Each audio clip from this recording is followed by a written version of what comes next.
अथ श्रीसूक्तम् हिरण्यवर्णां हरिणीं सुवर्णरजतस्रजां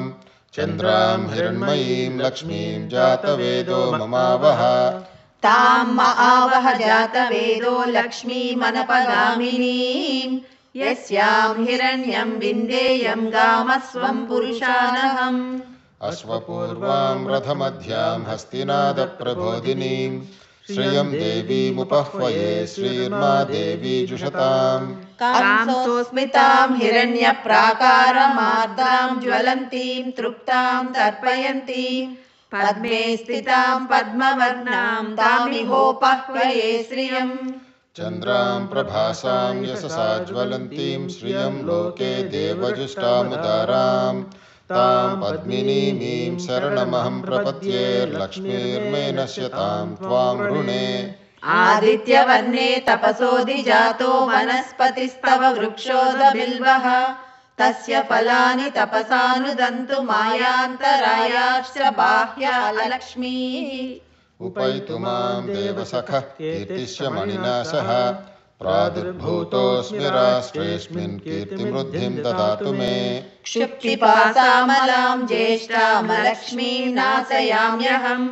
अभूतिमसमृद्धिं च सर्वां निर्नुद मे गृहात् गन्धद्वारां दुरादर्शां नित्यपुष्टां करीषिणीं ईश्वरीगुं सर्वभूतानां तामिहोपह्वये श्रियम् मनसः काममाकूतिं वाचः सत्यमसीमहि पशूनां रूपमन्यस्य मयि श्रीश्रयतां यशः कर्दमेन प्रजा भूता मयि सम्भव कर्दमा श्रियं वासय मे कुले मातरं पद्ममालिनीम्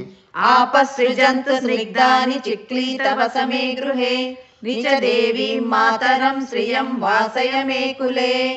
आर्द्रां पुष्करिणीं पुष्टिं सुवर्णां हेममालिनीं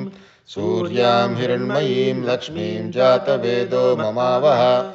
आर्द्रां यकरिणीं यष्टिं पिङ्गलां पद्ममालिनीं चन्द्रां हिरण्मयीं लक्ष्मीं जातवेदो महावह ताम आवह जातवेदो लक्ष्मीमनपगामिनीं यस्यां हिरण्यं प्रभूतं गावो दास्योऽश्वान् विन्देयं पुरुषानहम् पद्मप्रिये पद्मिनि पद्महस्ते पद्मालये पद्मदलायताक्षी विश्वप्रिये विष्णुमनोनुकूले त्वत्पादपद्मं मयि सन्निधस्व सिद्धलक्ष्मीर्मोक्षलक्ष्मीर्जयलक्ष्मी सरस्वती श्रीलक्ष्मीर्वरलक्ष्मीश्च प्रसन्ना मम सर्वदा सर्वमङ्गलमाङ्गल्ये शिवे सर्वार्थसाधिके